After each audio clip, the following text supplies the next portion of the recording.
एक बात का बिठा देंगे यार।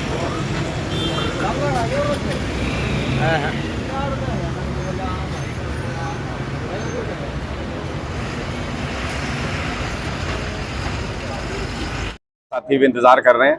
कार्यक्रम के हिसाब से आया था तो मैं उसमें थोड़ा 10-15 मिनट लेट हो गया।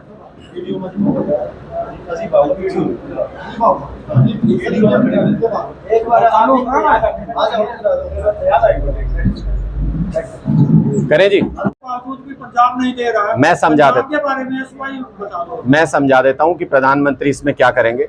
घर में जब भी बंटवारा होता है दो भाइयों के बीच में, मैंने आज तक ऐसा बंटवारा नहीं देखा जो पिता की गैर मौजूदगी में हो जाए। पिता को तो उस बंटवारे में बैठना ही पड़ेगा। पिता जो कहेगा जब तभी बंटवारा होगा। और जब दो स्टेट के अपने अपने हितों को लेकर के दो स्टेट बहस कर रहे हैं, टकरा रहे हैं, आपस में बात कर रहे हैं, उसके बीच में अगर देश के प्रधानमंत्री नहीं बैठेंगे, अगर देश के प्रधानमंत्री उस चर्चा में शामिल ही नहीं होंगे, इसका मतलब वो इस मुद्दे को कभी सुलझाना ही नहीं चाहते। उनकी नीयत नहीं है इस मुद्दे को सुलझाने की। और दूसरी सबसे स्पष्ट बात यह कि पिता का दर्जा देश के अंदर प्रधानमंत्री का है। किसी भी राज्य को पूरे देश के अंदर अगर पानी की कमी होती है तो कहां से इंतजाम करेंगे, कैसे इंतजाम करेंगे, वो प्रधानमंत्री नरेंद्र मोदी जी की जिम्मेदारी है। वो अपनी जिम्मेदारी से बच रहे हैं। कोर्ट का जो आदेश है वो पंजाब सरकार को पानी दे दो, क्यों नहीं दे रहे? सुप्रीम अदालत की जब बात नहीं मान रहे, लागू हरियाणा में चुनाव लड़ रहे हो। सुप्रीम कोर्ट के हर आदेश को लागू कराना, सुप्रीम कोर्ट के आदेशों के अनुकूल फैसला कराना, आपसी सामंजस्य से मुद्दों को हल करना, ये सिर्फ और सिर्फ केंद्र सरकार की जिम्मेदारी है। और आज तक केंद्र सरकार अपनी जिम्मेदारी से बचती रही है। जिस प्रकार से हरियाणा में हुड्डा और शैलजा को लेकर सीटों को लेकर मतभेद जो लगातार देखने को मिल रहा है, लोकसभा चुनाव में भी कहीं ना कहीं देखने को मिला, अब विधानसभा में इस प्रकार की गुटबाजी देखने को मिल रही है, कैसे देखते हैं? देखिए, मुझे लगता है कि वो उनकी पार्टी का आंतरिक मामला है, उनको खुद ही उस मामले को सुलझाना पड़ेगा। लेकिन आपस में इस तरीके से वाद विवाद करने से पब्लिक के बीच में इमेज तो खराब होती है। लोगों को लगता है कि आपसी स्वार्थ के लिए आपस में झगड़ रहे हैं। क्या हरियाणा के लोगों के हितों की कितनी चिंता है? लेकिन फिर भी मैं इस पे कमेंट करने से बचना चाहूंगा, क्योंकि वो कांग्रेस का अंदरूनी मामला है, वो अपना खुद सुलझाए। कांग्रेस और भाजपा के नेता लगातार अपने बयान उनके सामने आ रहे हैं कि आम आदमी पार्टी का अस्तित्व नहीं है हरियाणा में, क्योंकि उन्होंने एसवाईएल का पानी नहीं दिया। मुद्दा ये बोलते बात। देखिए, ये तो कितने साल से चिल्ला रहे हैं, उसके बाद भी हम कुरुक्षेत्र में चुनाव लड़े। और हरियाणा की जो ये कहते थे, अभय चौटाला जी वहां जाके ये कह रहे थे हरियाणा हमने बनाया। मैंने तब भी इनसे पूछा था कि भाई अगर आपने हरियाणा बनाया तो हमारे यहाँ तो जब घर बनाते हैं तभी उसमें पानी की पाइप दबा देते हैं, तभी पानी का कनेक्शन हो जाता है। तुमने जब हरियाणा बनाया तो तुम पानी लाना भूल गए थे क्या? पाइप दबाना भूल गए थे? तब क्या समझौता हुआ था? तब अकालियों के साथ आपकी क्या दोस्ती थी जिसके चलते आपने हरियाणा के हितों की अनदेखी की? और लोगों ने उस बात को सुना। इन्होंने इस राजनीतिक मुद्दे को सारी पार्टियों ने कुरुक्षेत्र के अंदर भी उठाया, लेकिन लोगों को पता है कि सारी पार्टियां राज कर चुकी हरियाणा के अंदर, किसी ने इस समस्या का समाधान नहीं किया। अगर कोई इस समस्या का समाधान कर सकता है तो वो भी आम आदमी पार्टी है। इसलिए 5,13,000 वोट हमारे पहले लोकसभा चुनाव में हमको देकर के कुरुक्षेत्र के लोगों ने भेजा। वहां पर आज तक दूसरे नंबर पर रहने वाले किसी नेता को 4 लाख वोट भी नहीं मिले कुरुक्षेत्र के अंदर।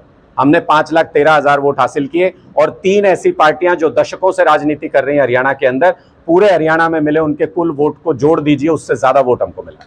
ये तो नेताजी अपना अरविंद केजरीवाल को हम प्रधानमंत्री का वो देखें कि वो बनेंगे तब एसवाईएल होगा।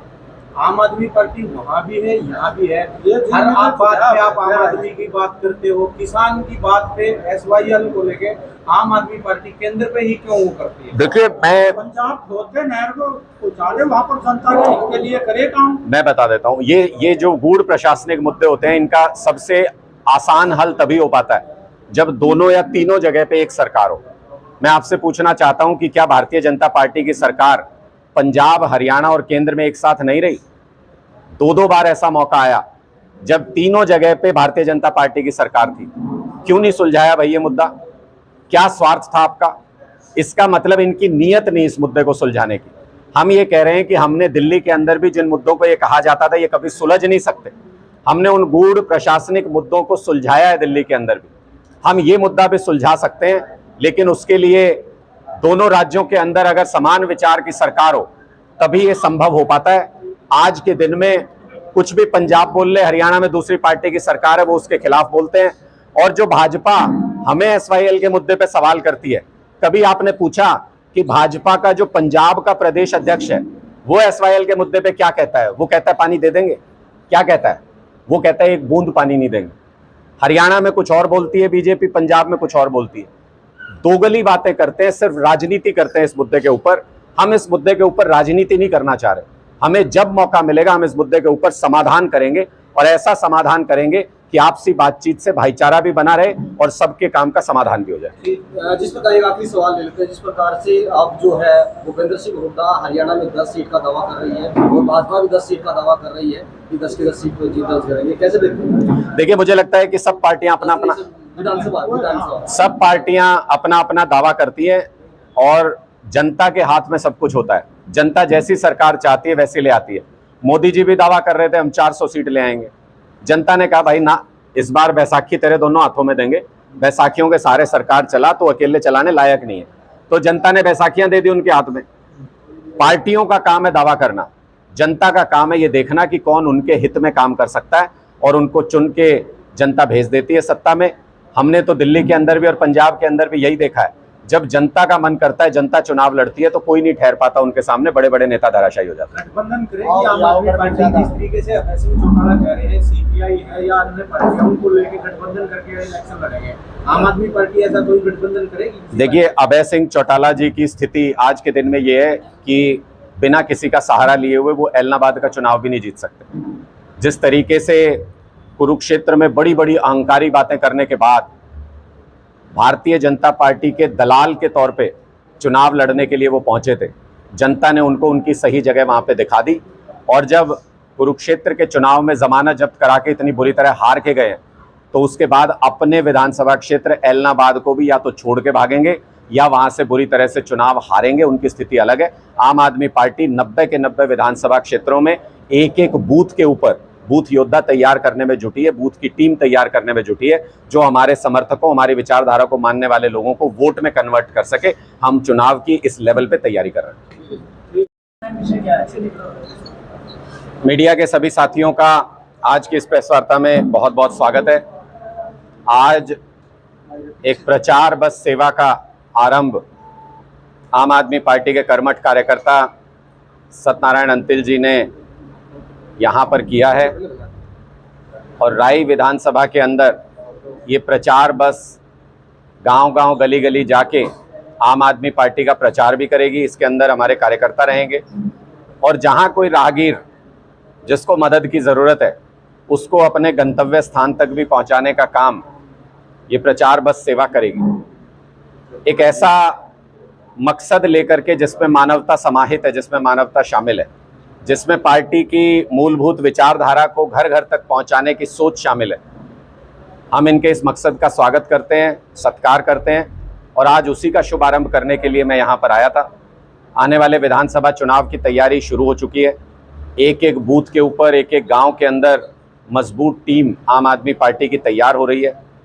कल करनाल के अंदर बड़ा कार्यकर्ता सम्मेलन आयोजित किया गया है, जिसमें प्रदेश भर के हमारे कार्यकर्ता और पदाधिकारी पहुंचेंगे, जिसमें माननीय संगठन मंत्री संदीप पाठक जी और सुनीता केजरीवाल जी भी कल के कार्यक्रम में करनाल हिस्सा ले रही हैं।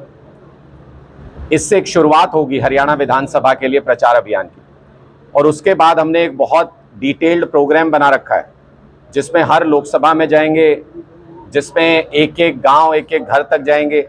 और पहला लक्ष्य हमारा ये है कि हरियाणा के सभी बूथों पर मजबूत बूथ योद्धा तैयार कर सके, बूथ की टीम तैयार कर सके, जो हमारे प्रति सहानुभूति, हमारे प्रति समर्थन रखने वाले लोगों को वोट में कन्वर्ट कर सके।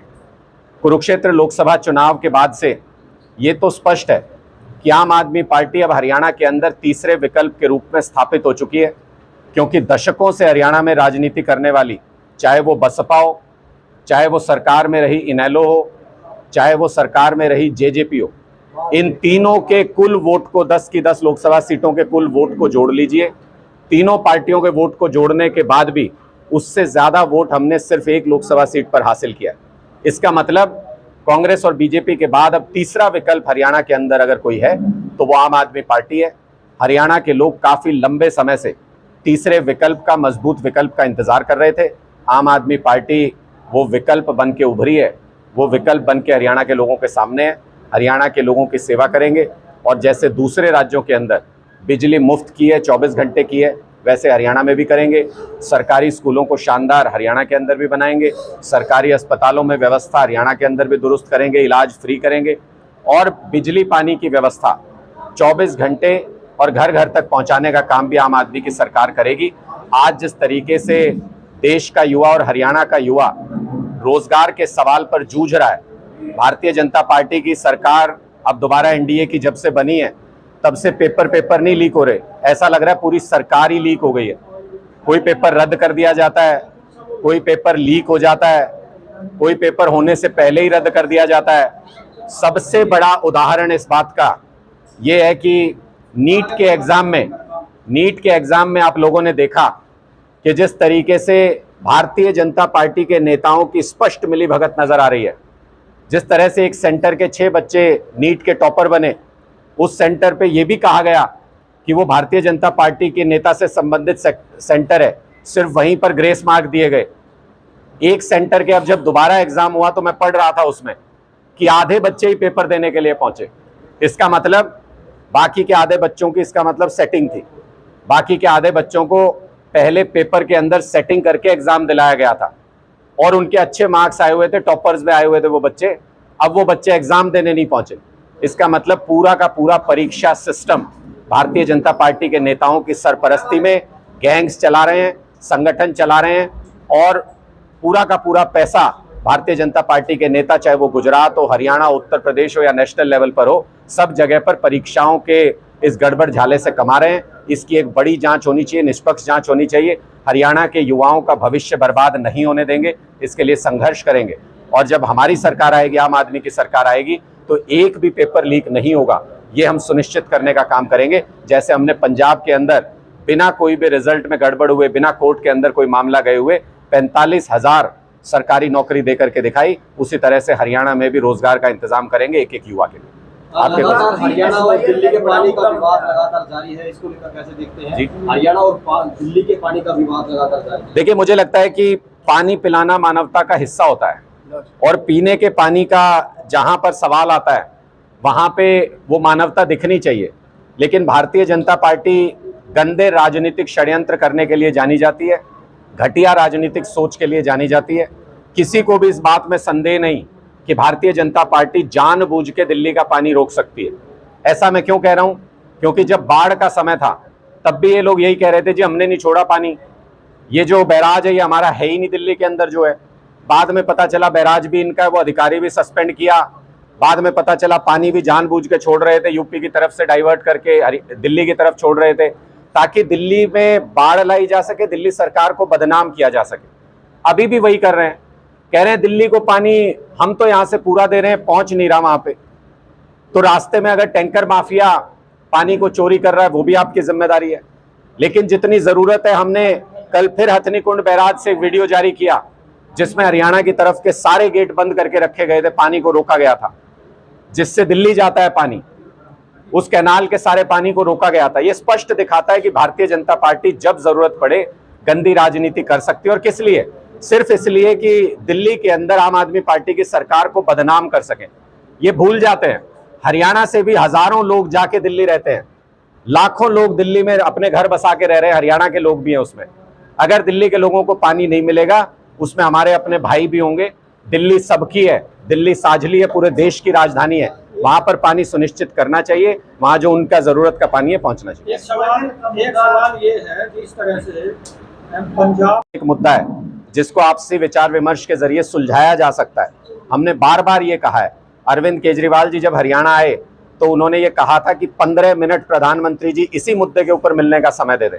लेकिन आप हैरानी की बात देखिए, ना प्रधानमंत्री जी ने, कई साल बीत गए, ना प्रधानमंत्री जी ने आज तक 15 मिनट का समय दिया इस मुद्दे के ऊपर बात करने के लिए।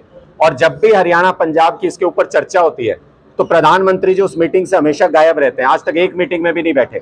दूसरी बात, प्रधानमंत्री जी खुद हरियाणा में आके रैली करके अनाउंस करके गए थे, आप वीडियो निकाल लीजिएगा या मैं दे दूंगा। कह रहे थे 70 साल से पानी बह के पाकिस्तान जा रहा है, हरियाणा के हिस्से का पानी, राजस्थान के हिस्से का पानी, पंजाब के हिस्से का पानी, उस पानी को मैं रोकूंगा और हरियाणा में लेके आऊंगा। मैं मोदी जी से पूछना चाहता हूं, उस बात को 5 साल बीत गए, पिछले चुनाव में कहा था, वो वादा कहां गया, उस पर क्या हुआ, क्या उस पर एक कदम भी आगे बढ़ा? इससे पता चलता है कि भारतीय जनता पार्टी इस मुद्दे के ऊपर सिर्फ और सिर्फ राजनीति करती है। एक तरफ कहते हैं यहां पानी की कमी है, और दूसरी तरफ अपना पानी यहां से राजस्थान में जब चुनाव होते हैं तो राजस्थान में हरियाणा सरकार दे देती है। मैं ये पूछना चाहता हूं, जब अपने पास पानी नहीं है तो राजस्थान में पानी देने की जरूरत क्या है हरियाणा सरकार को? इसका मतलब सिर्फ इस मुद्दे पे राजनीति करके आपस में एक दूसरे स्टेट से लड़ाओ, वोट हासिल करो, ये सिर्फ इन पार्टियों का मुद्दा रह गया। पानी तो एसवाईएल का जो है पंजाब को देना है, सुप्रीम कोर्ट भी आदेश दे चुका है, इसमें प्रधानमंत्री का क्या रोल है? देखिए, जब भी मैं समझा देता हूं कि प्रधानमंत्री क्या करें, इसके बावजूद भी पंजाब नहीं दे रहा है। मैं समझा देता के बारे में एसवाईएल बता दो। मैं समझा देता हूं कि प्रधानमंत्री इसमें क्या करेंगे। घर में जब भी बंटवारा होता है 2 भाइयों के बीच में, मैंने आज तक ऐसा बंटवारा नहीं देखा जो पिता की गैर मौजूदगी में हो जाए। पिता को तो उस बंटवारे में बैठना ही पड़ेगा, पिता जो कहेगा जब तभी बंटवारा होगा। और जब 2 स्टेट के अपने अपने हितों को लेकर के 2 स्टेट बहस कर रहे हैं, टकरा रहे हैं, आपस में बात कर रहे हैं, उसके बीच में अगर देश के प्रधानमंत्री नहीं बैठेंगे, अगर देश के प्रधानमंत्री उस चर्चा में शामिल ही नहीं होंगे, इसका मतलब वो इस मुद्दे को कभी सुलझाना ही नहीं चाहते, उनकी नीयत नहीं है इस मुद्दे को सुलझाने की। और दूसरी सबसे स्पष्ट बात यह कि पिता का दर्जा देश के अंदर प्रधानमंत्री का है। किसी भी राज्य को पूरे देश के अंदर अगर पानी की कमी होती है तो कहां से इंतजाम करेंगे, कैसे इंतजाम करेंगे, वो प्रधानमंत्री नरेंद्र मोदी जी की जिम्मेदारी है। वो अपनी जिम्मेदारी से बच रहे हैं। सुप्रीम कोर्ट का जो आदेश है वो पंजाब सरकार को पानी दे दो, क्यों नहीं दे रहे? सुप्रीम अदालत की जब बात नहीं मान रहे, लागू हरियाणा में चुनाव लड़ रहे हो। सुप्रीम कोर्ट के हर आदेश को लागू कराना, सुप्रीम कोर्ट के आदेशों के अनुकूल फैसला कराना, आपसी सामंजस्य से मुद्दों को हल करना, ये सिर्फ और सिर्फ केंद्र सरकार की जिम्मेदारी है। और आज तक केंद्र सरकार अपनी जिम्मेदारी से बचती रही है। जिस प्रकार से हरियाणा में हुड्डा और सैलजा को लेकर, सीटों को लेकर मतभेद जो लगातार देखने को मिल रहा है, लोकसभा चुनाव में भी कहीं ना कहीं देखने को मिला, अब विधानसभा में इस प्रकार की गुटबाजी देखने को मिल रही है, कैसे देखते हैं? देखिए, मुझे लगता है कि वो उनकी पार्टी का आंतरिक मामला है, उनको खुद ही उस मामले को सुलझाना पड़ेगा। लेकिन आपस में इस तरीके से वाद विवाद करने से पब्लिक के बीच में इमेज तो खराब होती है। लोगों को लगता है कि आपसी स्वार्थ के लिए आपस में झगड़ रहे हैं। क्या हरियाणा के लोगों के हितों की कितनी चिंता है? लेकिन फिर भी मैं इस पे कमेंट करने से बचना चाहूंगा, क्योंकि वो कांग्रेस का अंदरूनी मामला है, वो अपना खुद सुलझाए। कांग्रेस और भाजपा के नेता लगातार अपने बयान उनके सामने आ रहे हैं कि आम आदमी पार्टी का अस्तित्व नहीं है हरियाणा में, क्योंकि उन्होंने एसवाईएल का पानी नहीं दिया। मुद्दा ये बोलते बात। देखिए, ये तो कितने साल से चिल्ला रहे हैं, उसके बाद भी हम कुरुक्षेत्र में चुनाव लड़े, और हरियाणा की जो ये कहते थे, अभय चौटाला जी वहां जाके ये कह रहे थे हरियाणा हमने बनाया। मैंने तब भी इनसे पूछा था कि भाई, अगर आपने हरियाणा बनाया तो हमारे यहाँ तो जब घर बनाते हैं तभी उसमें पानी की पाइप दबा देते हैं, तभी पानी का कनेक्शन हो जाता है। तुमने जब हरियाणा बनाया तो तुम पानी लाना भूल गए थे क्या? पाइप दबाना भूल गए थे? तब क्या समझौता हुआ था? तब अकालियों के साथ आपकी क्या दोस्ती थी जिसके चलते आपने हरियाणा के हितों की अनदेखी की? और लोगों ने उस बात को सुना। इन्होंने इस राजनीतिक मुद्दे को सारी पार्टियों ने कुरुक्षेत्र के अंदर भी उठाया, लेकिन लोगों को पता है कि सारी पार्टियां राज कर चुकी हरियाणा के अंदर, किसी ने इस समस्या का समाधान नहीं किया। अगर कोई इस समस्या का समाधान कर सकता है तो वो भी आम आदमी पार्टी है। इसलिए 5,13,000 वोट हमारे पहले लोकसभा चुनाव में हमको देकर के कुरुक्षेत्र के लोगों ने भेजा। वहां पर आज तक दूसरे नंबर पर रहने वाले किसी नेता को 4 लाख वोट भी नहीं मिले कुरुक्षेत्र के अंदर। हमने 5,13,000 वोट हासिल किए, और 3 ऐसी पार्टियां जो दशकों से राजनीति कर रही हैं हरियाणा के अंदर, पूरे हरियाणा में मिले उनके कुल वोट को जोड़ दीजिए, उससे ज्यादा वोट हमको मिला। फिर तो नेताजी अपना अरविंद केजरीवाल को हम प्रधानमंत्री का वो देखें कि वो बनेंगे तब एसवाईएल होगा। आम आदमी पार्टी वहाँ भी है, यहाँ भी है। हर आप बात पे आप आम आदमी की बात करते हो, किसान की बात पे एसवाईएल को लेके आम आदमी पार्टी केंद्र पे ही क्यों वो करती है? देखिए, पंजाब खोदते नहर को डाले, वहाँ पर जनता के हित के लिए करे काम। मैं बता देता हूँ, ये जो गूढ़ प्रशासनिक मुद्दे होते हैं, इनका सबसे आसान हल तभी हो पाता है जब दोनों या तीनों जगह पे एक सरकार हो। मैं आपसे पूछना चाहता हूं कि क्या भारतीय जनता पार्टी की सरकार पंजाब, हरियाणा और केंद्र में एक साथ नहीं रही? 2-2 बार ऐसा मौका आया जब तीनों जगह पे भारतीय जनता पार्टी की सरकार थी। क्यों नहीं सुलझाया भाई ये मुद्दा? क्या स्वार्थ था आपका? इसका मतलब इनकी नीयत नहीं इस मुद्दे को सुलझाने की। हम ये कह रहे हैं कि हमने दिल्ली के अंदर भी जिन मुद्दों को ये कहा जाता था ये कभी सुलझ नहीं सकते, हमने उन गूढ़ प्रशासनिक मुद्दों को सुलझाया है दिल्ली के अंदर भी। हम ये मुद्दा भी सुलझा सकते हैं, लेकिन उसके लिए दोनों राज्यों के अंदर अगर समान विचार की सरकार हो तभी ये संभव हो पाता है। आज के दिन में कुछ भी पंजाब बोल ले, हरियाणा में दूसरी पार्टी की सरकार है, वो उसके खिलाफ बोलते हैं।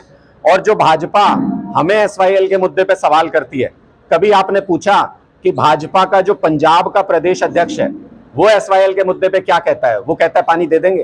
क्या कहता है? वो कहता है एक बूंद पानी नहीं देंगे। हरियाणा में कुछ और बोलती है बीजेपी, पंजाब में कुछ और बोलती है। दोगली बातें करते हैं, सिर्फ राजनीति करते हैं इस मुद्दे के ऊपर। हम इस मुद्दे के ऊपर राजनीति नहीं करना चाह रहे। हमें जब मौका मिलेगा हम इस मुद्दे के ऊपर समाधान करेंगे, और ऐसा समाधान करेंगे कि आपसी बातचीत से भाईचारा भी बना रहे और सबके काम का समाधान भी हो जाए। जिस प्रकार एक आखिरी सवाल ले लेते हैं, जिस प्रकार से अब जो है भूपेंद्र सिंह हुड्डा हरियाणा में 10 सीट का दावा कर रही है और भाजपा भी 10 सीट का दावा कर रही है कि 10 की 10 सीट पर जीत दर्ज करेंगे, कैसे देखते हैं? देखिए, मुझे लगता है कि सब पार्टियां अपना अपना